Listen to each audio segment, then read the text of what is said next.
You guys in the media, you guys in the MSNBC crack me up to sort of create a hypothetical situation to say, if you had been vice president, what would you have been doing? I'm telling you exactly what I've been doing, but you're saying, but that's not what Donald Trump was doing. This is a joke. Let's actually have a substantive conversation. Do you want to have a substantive conversation about what should have happened, or do you want to play a game of gotcha? Because you have the choice. The choice is yours. Do you actually want to have a substantive conversation? If you do, I'm down to do it. Do you want a substantive? Hey, yo, this is like brown on brown crime right now. This is crazy, man. This is crazy. Let's go. My boy Vivek is out here to demolish any and every competition that arises. I ain't gonna waste too much time. You seen the thumbnail, you seen the title. Thank you for all my subscribers, man. Welcome back. Welcome if you're new here. Let's check it out. Vivek Ramaswamy, thank you so much for coming on the show today. You and I both grew up as kids of Indian immigrants who loved to debate, super confident, perhaps overconfident in our views. But here's the difference. I kind of know my limits. You, on the other hand, having never held or even run for any elected office before, be it Congress or even school board, having not voted in 3 presidential elections in a row, suddenly now want to be president, go straight for the top job on planet Earth. Your critics would say that's the epitome of tech bro arrogance. What is your response to them? I get that you're an outsider. Personally, I like outsiders. But what have you done that even qualifies you to be president of the United States? So look, Mehdi, I have been taking on bureaucracies my entire life. I took on the bureaucracy of big pharma starting in my late 20s, at a time when I think pharma was corrupt and going in a lot of directions that they shouldn't have been. I actually built a multi-billion-dollar business developing medicines that pharma had abandoned. I took on the ESG bureaucracy, competing with firms like BlackRock, State Street, and Vanguard to build a successful firm called Strive. Yes, none of that is in government, but it is in the private sector. It involves taking on bureaucracies. Okay. And that exactly is my mission here, is taking on the biggest bureaucracy of all, that in the federal government in Washington, D.C. And the other thing I'll add to that, Mehdi, is it's not just the outsider pitch. I think we do need an outsider. I think it's good to have a business background. But I'm also an outsider who deeply understands the law and the Constitution in this country. And I think that's the unique combination that actually makes this my calling. And I hope that we're going to be successful in reviving this country. Let's go. So you talk about your business background. Let's talk about that. You made your name and made a lot of your early big money from pushing an Alzheimer's drug that had already failed 4 clinical trials when you bought it. You then talked it up on CNBC, in Forbes, on the cover. Your company's subsidiary shot up by billions in value when it went public in 2015. But then the drug failed its phase 3 trial on your watch. The company lost 75% of its value in a single day. Ordinary investors like the California State Teachers Pension Fund lost hundreds of thousands of dollars. But you cashed out beforehand via your parent company to the tune of, I believe, over $37 million. Your critics say it's a classic pump and dump scheme. What do you say to them? Yeah, Mehdi, that's the standard opposition research during politics reading line. Anybody in the biotech industry knows this story very well. 99.7% of Alzheimer's drugs have failed. That's thousands of drugs. Mine was one of them. But the company I founded, Roivant, developed a range of medicines. And the way I made my money was not through the failure of that Alzheimer's drug. This is one of the pieces of misinformation from opposition research. I could have sold shares in that subsidiary Alzheimer's company, but didn't. So the person who was hurt by that was me. Hold on. But you say this a lot, but you did sell shares in Roivant, and you made $37 million. And Mehdi, $37 million. Mehdi, I think you owe it to your audience. Mehdi, I think you owe it to your audience to be accurate. That is shares in a different company, not Axovant. And those shares that I sold are worth, and those shares are worth dramatically more today. So I would have made more money had I held on to those shares. So don't believe what the opposition research purveys through the media. It's not opposition research. We looked at your tax returns, which you very kindly have released. Yeah, exactly. And you voluntarily released. Because I want to be transparent. You made $300,000 in 2014 on capital gains. In 2015, after the IPO of this Axovant, you made $37 million in capital gains. Yet others didn't make that kind of money.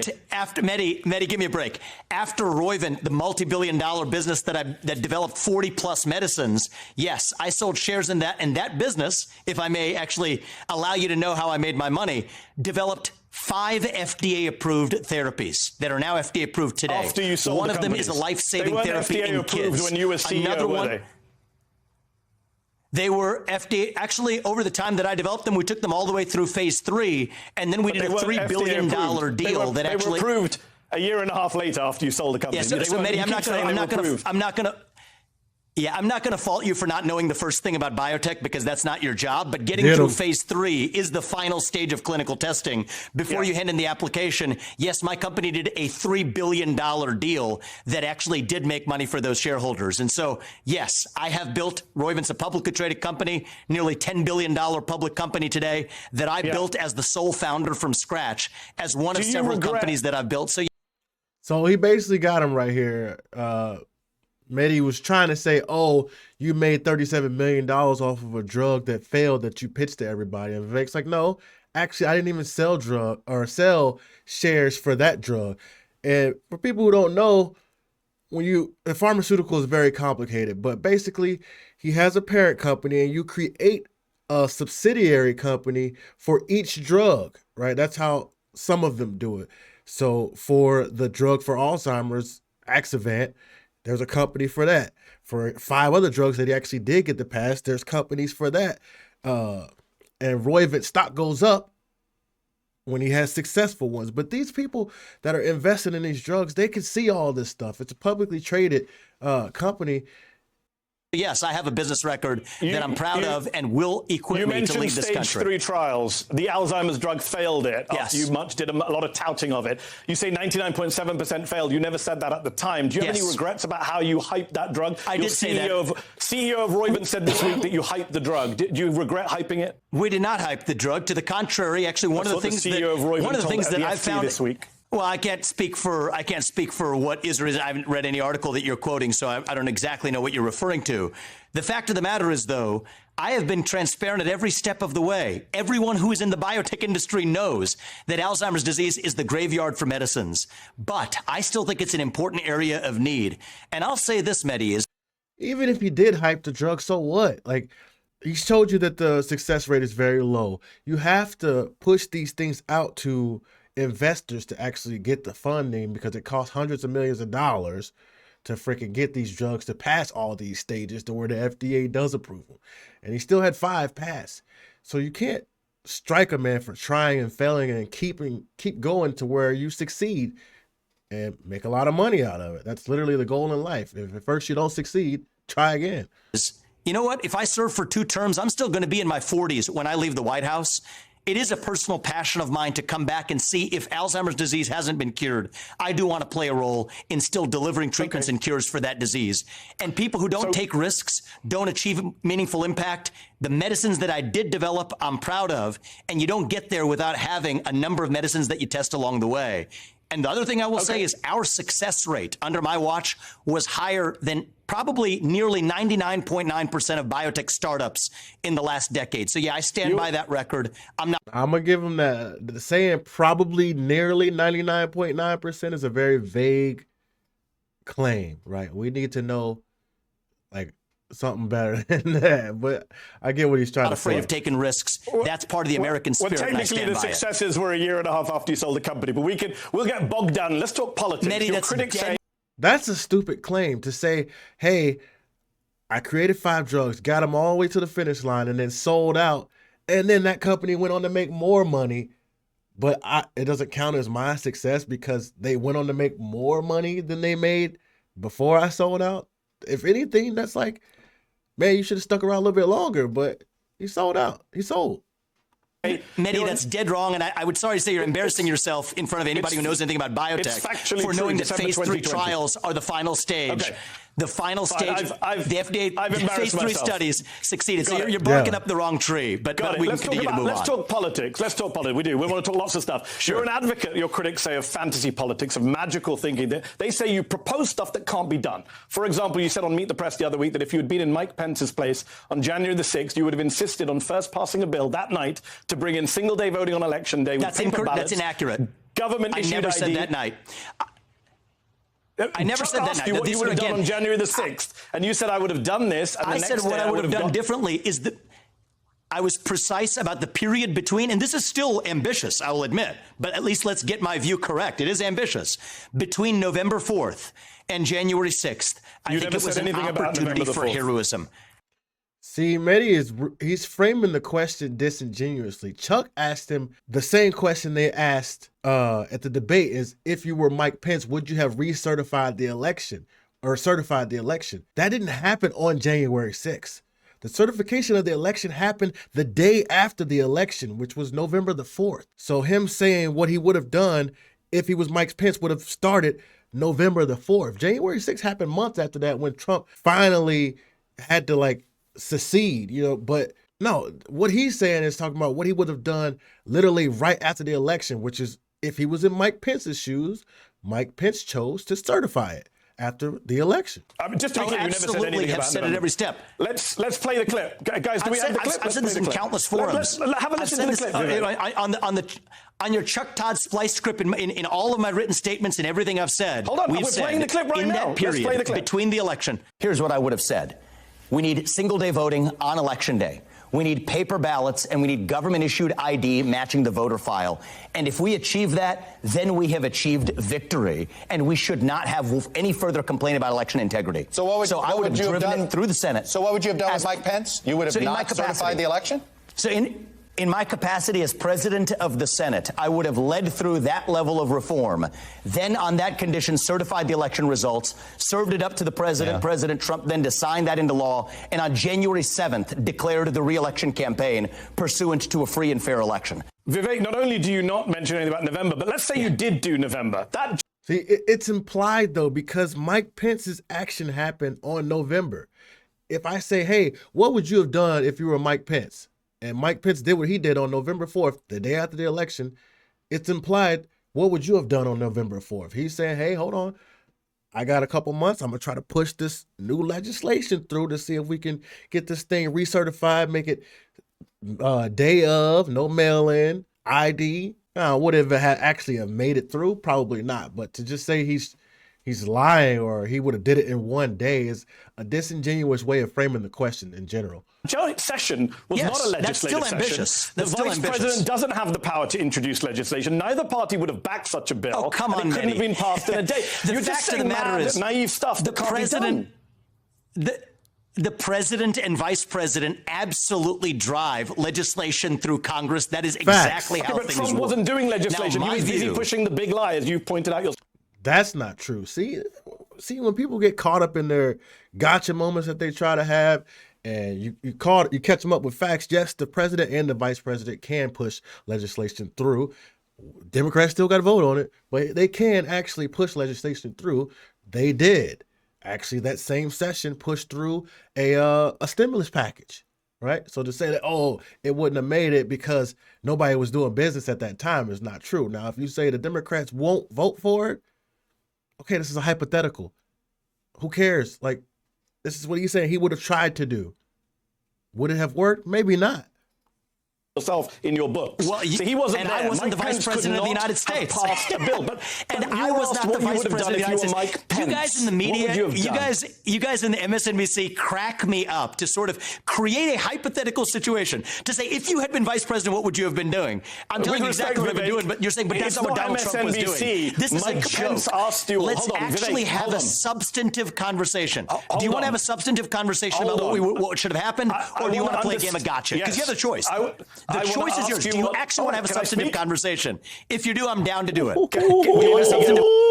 Hey, yo, this is like brown on brown crime right now. This is crazy, man. This is crazy. Let's go. Conversation. What we need. You said substantive 4 times. Actually, if you want to get a word in, if you're going to speak the truth and ask a legitimate question, have at it. I think it is a legitimate question. Multiple people wondered about your knowledge of how Congress works, suggesting Mike Pence, by the way, on the debate stage asked you if you would have supported what he did. It's not an MSNBC question. It's a Republican vice president question. Yes. So fine, you don't want to answer it. What I'm saying is it was a missed opportunity for heroism. Not in one day, but I think that in a period of 2.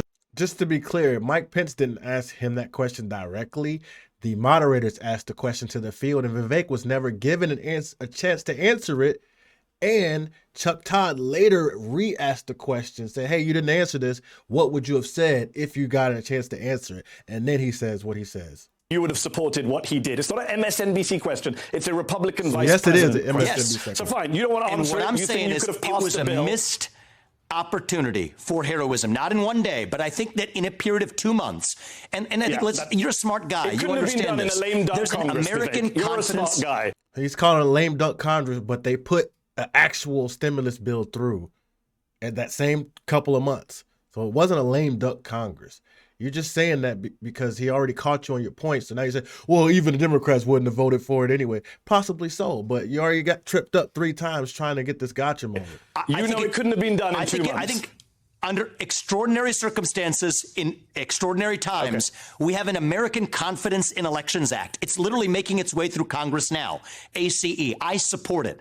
I think if we had gotten that done during that window, further we said single-day voting on election day as a national holiday. And Mitch McConnell wouldn't have agreed to a national holiday. Democrats should agree to it. We can argue forever. There you go. Democrats should agree to it. That's a different argument. What I stand it wouldn't for. have happened. See, that is the argument, though. He's saying that's a different argument. That's the argument. If you hear what he says, okay, if I was Mike Pence, I would have done this. Your immediate rebuttal should have been, well, Democrats probably wouldn't have done this. McConnell probably wouldn't have done that. Instead of trying to go to the, oh, but you said you do it in one day, which is impossible. He never even said that.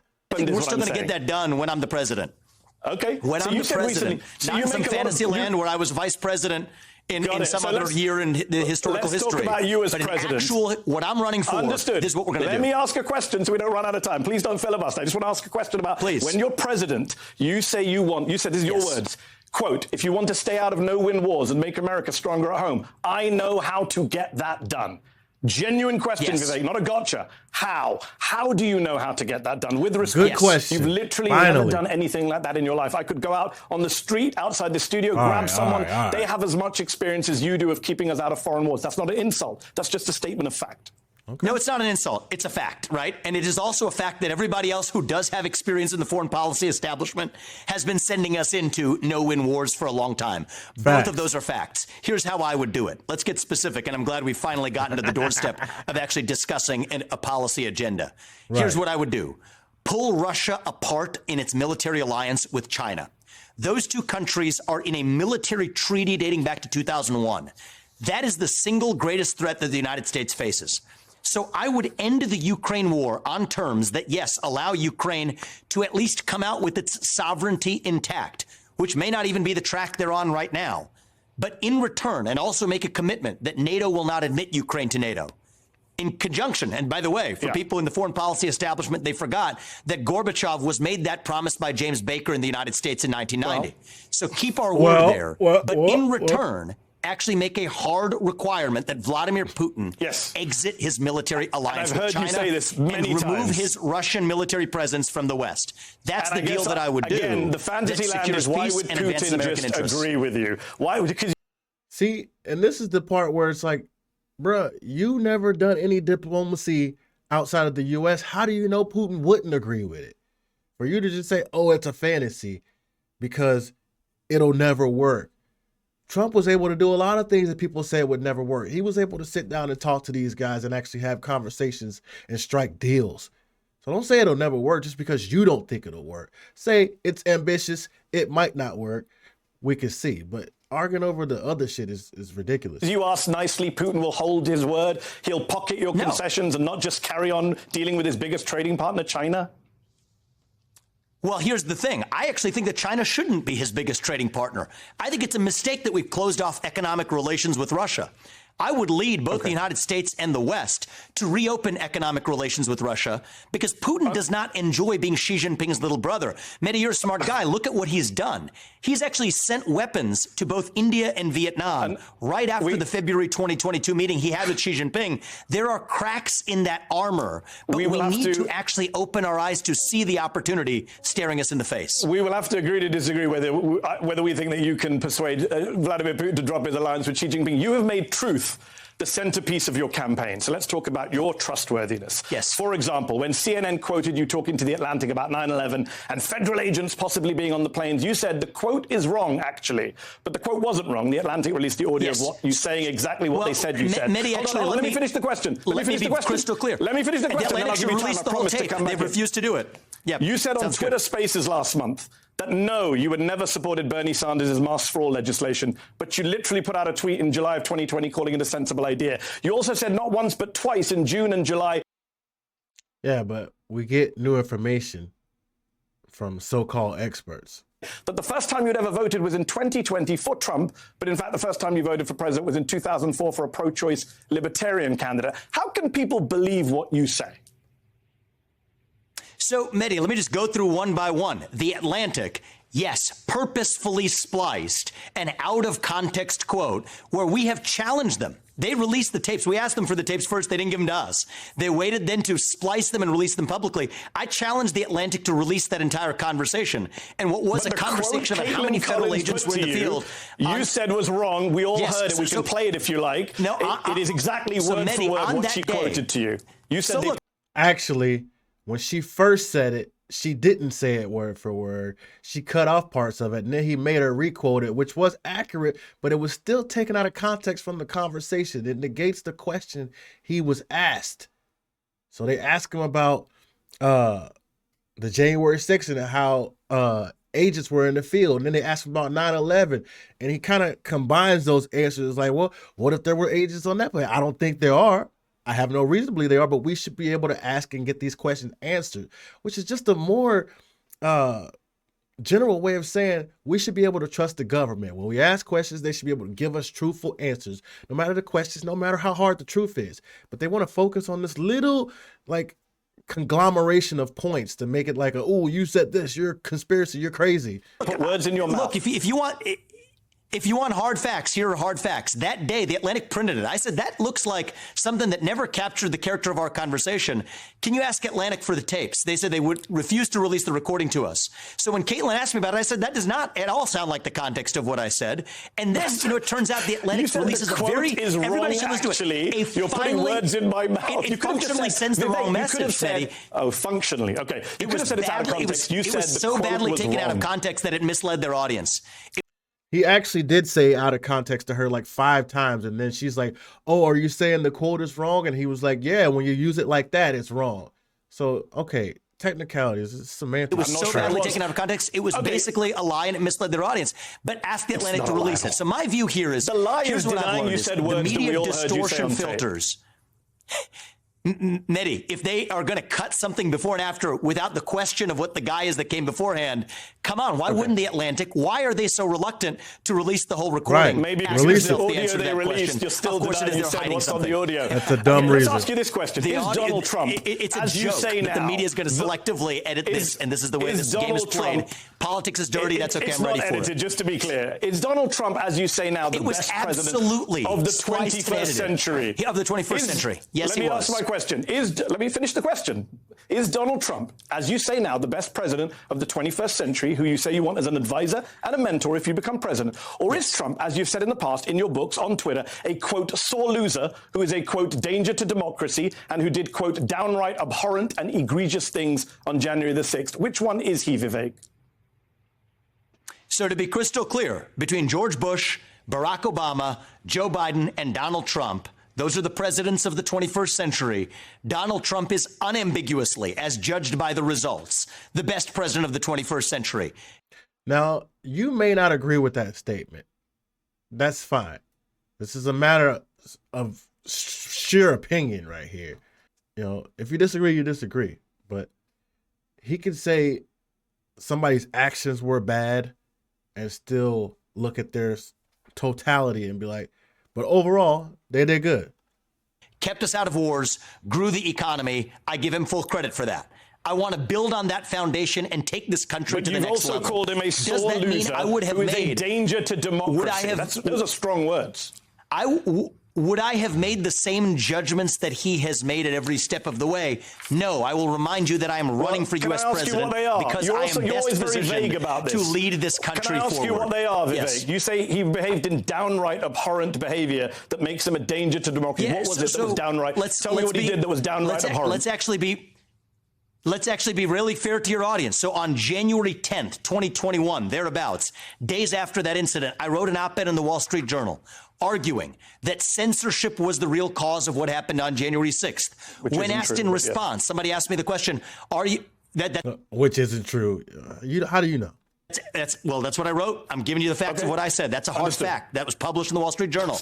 When pressed on, was that condoning what Trump did? My answer was no. There's a difference between a bad judgment and a crime. And we you're need avoiding to my be question. able to tell the difference in this country. What did Donald Trump do, no, I'm not avoiding in your view, that was downright abhorrent? Second time I think that the thing that I would have done differently if I were in his shoes not what I asked, is Vivek, I would with have respect. declared re-election on January 7th. I'll ask it a third That's exactly time. the thing I would have done. What did Trump do that was egregious, quote, downright abhorrent, and a danger to democracy? Can you just explain to our viewers? Your words. So you're mixing two different quotes. But what did I think was reprehensible about what happened that day? Look, I think that the way a true leader should have handled that situation should have been to actually say, this is me running for re-election. So let me be honest right here. Vivek is dodging answering this question directly. He's being very politician-y, if you will, which, I mean, he's technically a politician now. This is the way that I look at this, though. If I say in 2020, right, after January 6th, what you did was bad, yada, yada, yada. And then in 2023, I'm saying I still don't agree with what you did. I would have made different actions, but I'm not going to go as far as to say you were a sore loser or it was abhorrent, like I said 4 years ago, before I had any of the new information about, what you may or may not believe about ballot fraud, harvesting, etc. Before I had any of that information, I may have thought it looked worse than what I do now. And let's be for real. If you're going to play this game, right, jump into politics, you still have to be able to acquit yourself well while choosing your battles for the long game. Trump is obviously the big dog. Any Republican that wants to beat him, you're not going to beat him through slinging mud at him, obviously. So Vivek is trying to ride that line until something breaks the way it needs to for him to capitalize off of it. I'd say it's smart. You could say, he's being a politician. He's supposed to be an outsider. You still got to be able to play their game and beat them at their game, right? Trump was able to do that. If you're going to sit here and judge people by saying one thing and then cleaning it up later, you're not going to vote for anybody for president because they all do this.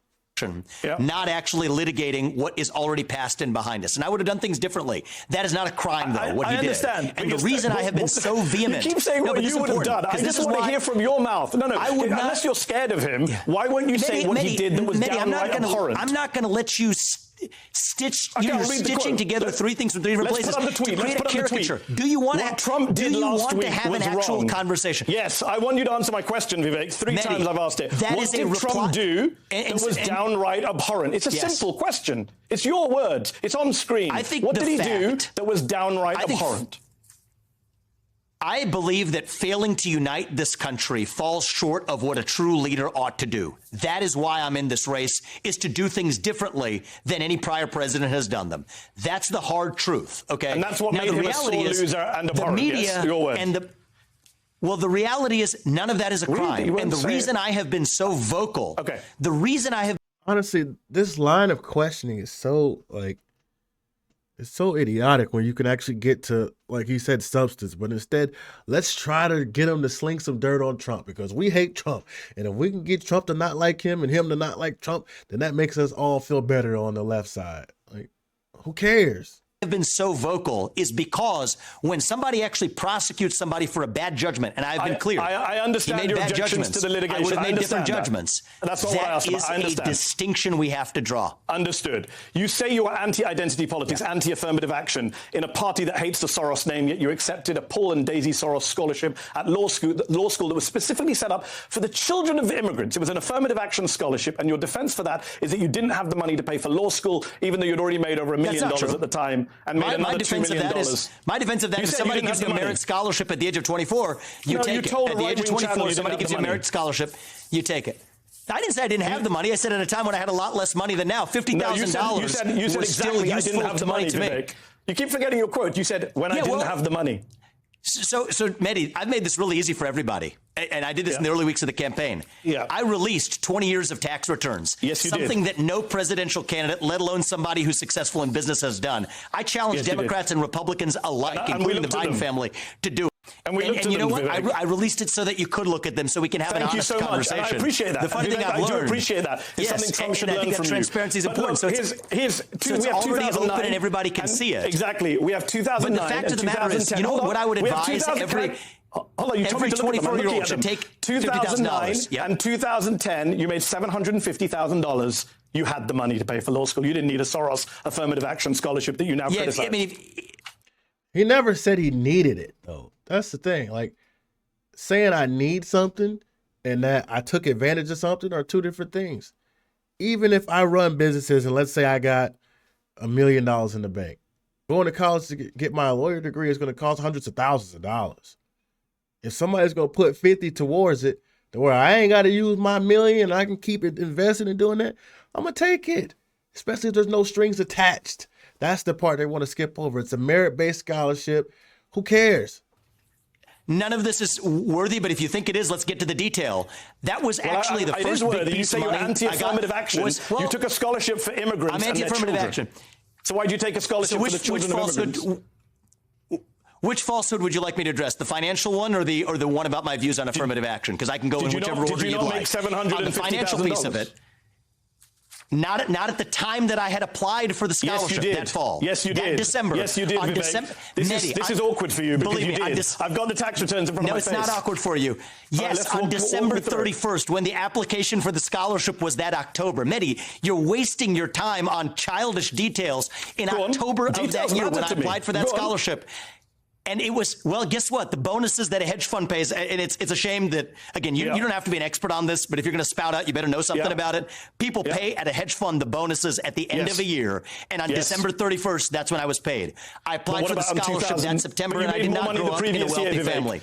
Vivek, you made more money the previous year. I made $200,000 pre-tax or whatever it was. No, you didn't. And you know what? No, you didn't. You're now telling flat. In 2009, you have my tax returns in front of you. I don't remember what I made in 2009. In 2009, you made $650,000.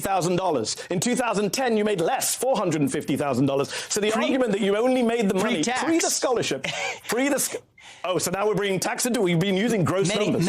Absolutely. Vivek, you're wrong on this. Go back and check your tax returns. You made $750,000 makes a big difference. And then you accepted a Soros scholarship for $50,000 when you didn't need it. Who gives a fuck? Who cares?